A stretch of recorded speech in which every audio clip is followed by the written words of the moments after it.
Today on the Miata build, we're going to be installing new exhaust studs. So before we take a look at the new hardware, let's go ahead and take a look at what was pulled off the car. As you can see, these old exhaust studs are pretty beat. Some of them, when I pulled them off, the nuts are still frozen on there and I had to pull it out by the stud. This one is stuck, this one was stuck, this one had to get pulled out with the stud in it, and one of them is a bolt. So that's not good. So good thing I'm replacing these. Oh, and then there was this one. I'll put a few clips.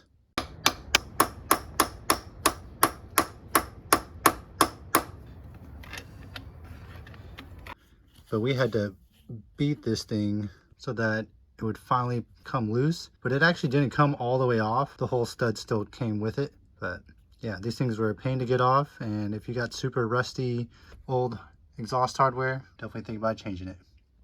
So here's the new hardware. I got this off Miata Roadster. I'll leave a link in the description. I'm not affiliated with them, but this kit was a great deal, so let's go over it. So it comes with 9 brand new studs. They all look great. They also come with Nordlock washers, so these will keep the nuts from backing off once they're installed. Comes with brand new nuts.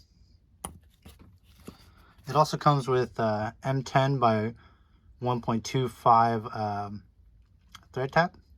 So we're going to go ahead and re-tap the threads while we're in there. It also comes with some Respond thread locker. So this should keep all the studs in place once they're in there. It comes with a little brush to help clean out the threads and some anti-seize. So let's go ahead and get into the install. All right, to remove the exhaust studs, first you're going to put one nut on, put another one on top of it, and you'll lock them together.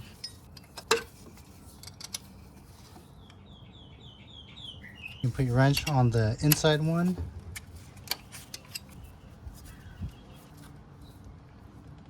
and then to take them off, just get one wrench, another, you can just squeeze them together and they'll come apart. All right, here's my tap setup. We got the tap that it came with on a handle.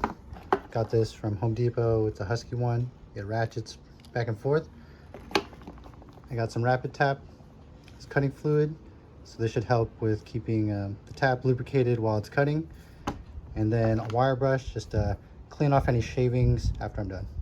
All right, before we start chasing the threads, I'm gonna go ahead and clean it with the wire brush. And you can probably use some brake cleaner, but I'm gonna use some carb cleaner, combustion chamber cleaner. I'll leave a link for this in the description as well. But yeah, we're just gonna go ahead and clean it out real quick.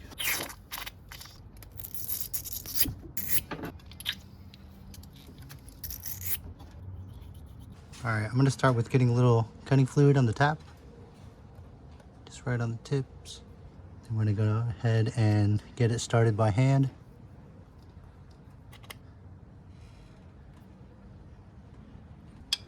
So we're gonna do one turn,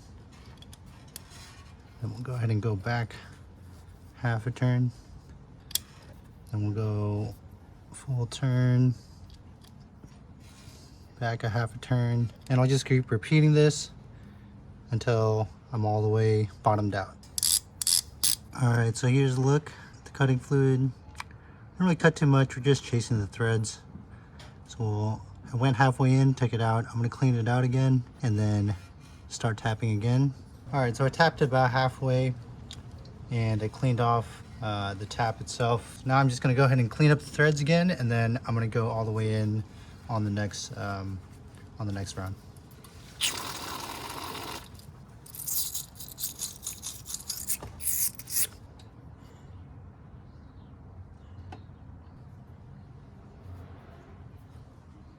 All right, now I'm going to clean it out one last time. Just keep running them through until they're clean and they come out.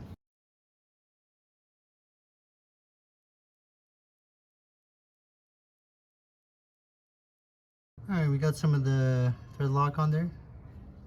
I'm going to just thread it in by hand. I'm going to go ahead and do the double nut.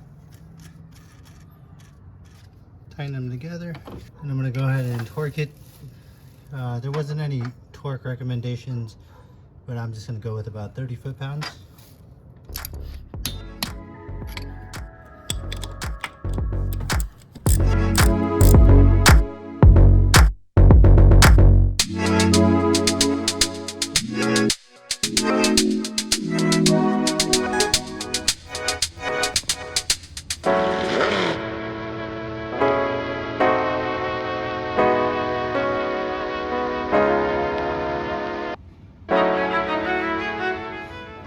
But yeah, if you have any questions, go ahead and leave a comment.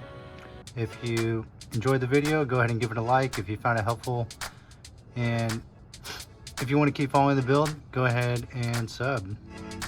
All right, see you guys in the next one. Peace.